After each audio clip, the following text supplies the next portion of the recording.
안녕하십니까. 과학 직무적성검사 문제풀이를 담당하게 될 이진영입니다. 앞으로 열심히 성의 있게 많은 문제를 풀어드리도록 하겠습니다. 바로 문제 들어갈까요? 자, 물리문제 나오기 시작하죠? 다음 문제를 읽고 물음에 답하시오. 높이가 250m인 곳에서 운동에너지와 위치에너지가 같아지는 시간은 몇 초 후인가? 단 중력과 속도는 9.8이 아니라 10으로 그냥 주어져 있네요.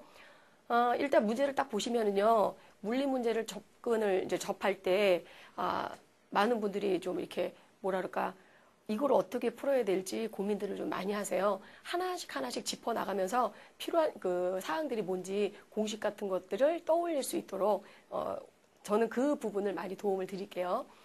첫 번째 보시면, 높이가 250m인 곳에서 물체를 낙하시켰다고 얘기를 합니다. 자, 자유낙하라고 하는 것은 등가속도 운동을 한다라는 얘기죠. 자, 그럼 등가속도 운동을 하니까 얼른 등가속도 공식을 기억을 하셔야 돼요. 그 다음에 물체가 떨어질 때 운동에너지와 위치에너지가 같아지는 시간을 물어봤어요. 그럼 일단 운동에너지하고 위치에너지가 같아질 때 이 높이가 몇 미터인지를 알아야 되겠죠. 그래서 그림을 한번 대충 그려볼게요. 자, 높이가 250m인 곳에서 물체가 자유낙하하기 시작했다. 근데 떨어지다가 운동에너지하고 위치에너지가 같아지는 시간을 구해라. 그랬으니까 아까도 말씀드렸어요. 운동에너지와 위치에너지가 같아지는 높이는요. 이 물체가 떨어지다가 정확히 반 정도 떨어졌을 때 운동에너지하고 위치에너지가 같게 되겠죠. 자, 그러면 125m를 떨어졌다는 말이 되거든요. 자, 그러면 이 문제를 다시 바꾸면 물체가 125m를 낙하하는 동안 걸린 시간은 얼마냐 이렇게 계산을 해 주시면 돼요. 자, 그래서 자유낙하 공식을 알려드리겠어요. 요거 앞으로 많이 쓰는 공식이니까 머릿속에 좀 기억을 해 두시고요. 등가속도 공식 먼저 시작을 하겠습니다. 자, 옆에다 한번 따로 정리를 한번 해볼까요? 자, 등가속도 운동에서 여러분이 꼭 아셔야 되는 공식이 3개가 있어요. 자, 첫 번째 공식은 V는 V0 플러스 AT. 자, 두 번째 S는 V0T 플러스 2분의 1 AT제곱. 뭐 다 아시겠지만 다시 한번 머릿속에 검토해 봅시다. EAS는 V제곱 마이너스 V0 제곱. 자, 이 공식에서요. 자유낙하라고 하는 힌트가 있죠. 자, 그러면 자유낙하일 때는 벌써 이 말 속에 조건이 2가지가 들어가 있는 거예요. 어떤 조건이냐. 처음에 가만히 있다가 떨어뜨렸기 때문에 초속도는 0이 될 것이고요. 그 다음 물체가 떨어지는 동안 작용하는 가속도는 중력 가속도 G입니다. 자, 여기서는 G가 10으로 문제에 주어졌죠. 그럼 공식을 한번 변형을 한번 해볼까요? 자, 그럼 공식을 변형을 하면 자, V는 처음 속도 빵이고 GT 공식 나오겠죠? 자, 두 번째 공식 변형하면 S는 요거는 H라고 해도 상관없습니다. 자, V0가 0이니까 0 플러스 2분의 1 GT 제곱 이렇게 정리할 수 있겠고 2GS는 V제곱 공식으로 정리가 되죠. 자, 이 공식이 자유낙하에서 아주 많이 사용되는 공식이니까 여러분들 또 꼭 기억을 해 주시고요. 자, 그러면은 문제에서 주어진 조건이 125m 떨어졌다고 합니다. 이게 바로 거리, 이동거리 S에 해당할 것이고 그 다음 중력가속도 G 나와 있죠. 그리고 시간 물어봤어요. 그럼 어떤 공식이 머릿속에 빨리 떠올라야 되느냐? 두 번째 공식이 되겠죠. 요거 굉장히 많이 사용하는 공식이니까 요것만 따로 별도로 외워두셔도 괜찮을 것 같습니다. 그럼 여기에다 한번 대입을 한번 해볼까요? 자, S는 2분의 1 GT 제곱. 자, 친절하게 오늘만 이렇게 예쁘게 써줍니다. 자, 125는 2분의 1 10 곱하기 T 제곱. 자, 그럼 요거 약분 들어가면요. 자, T 제곱이 25가 나오겠죠? 자, 그럼 그래서 답이 자, 5초가 되는 겁니다. 다음 문제 넘어갈까요? 자,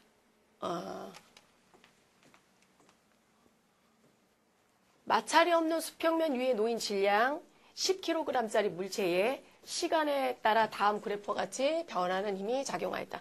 힘이 일정하지 않고 지금 힘이 변하고 있네요. 그죠? 10초 후 이 물체의 운동량은 얼마냐 하고 물어봤어요. 자, 그럼 여러분 또 공식 머릿속에 떠올리셔야 돼요. 자, 운동량 공식 나왔죠? 자, 운동량은 P는 MV라고 하는 공식인데 자, 질량 10kg 있습니다. 근데 속력이 있습니까? 속력이 없습니다. 자, 지금 주어진 문제에 속력이 나와 있지 않을 때는 또 다른 것을 이용을 하셔야 돼요. 자, 보니까 그래프가 주어졌거든요. 자, 그래프를 보시면 X축이 시간, T, 자, Y축이 힘, F. 이것도 어디서 많이 보셨죠? 그죠? 자, 이 공식이 어디서 나와야 되는 거냐면요.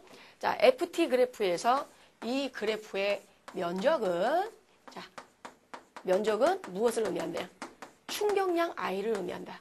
그렇죠? 자, 충격량 공식이 I는 FT잖아요. F 델타 T.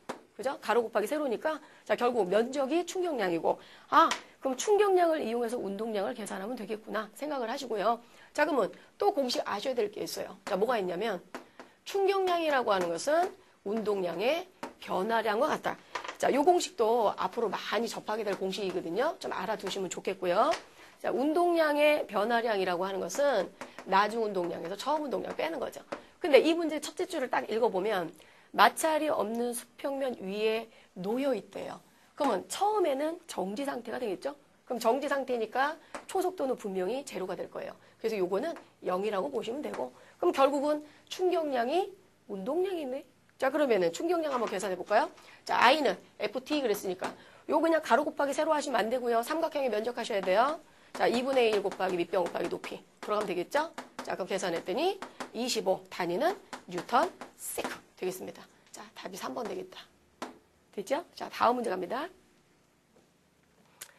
다음 그래프는 어떤 물체의 시간에 따른 속도를 나타낸 것이다. 4초 동안 이 물체의 평균 속도는 얼마이냐? 이렇게 문제가 나왔어요. 앞으로는 지우고 넘겨야 되겠다. 성질이 급해가지고. 자, 문제가 평균 속도 나왔죠? 자, 물리 공부할 때 굉장히 좀 조심해야 될 게 뭐냐면, 물리는 이 단어 한마디 한마디에 의해서 답이 달라집니다. 자, 예를 들어서 평균 속도와 평균 속력이 있어요. 요거 구별해 주셔야 되겠죠? 왜냐면 속력하고 속도하고 엄연히 의미가 다릅니다. 당연히 답도 다르죠.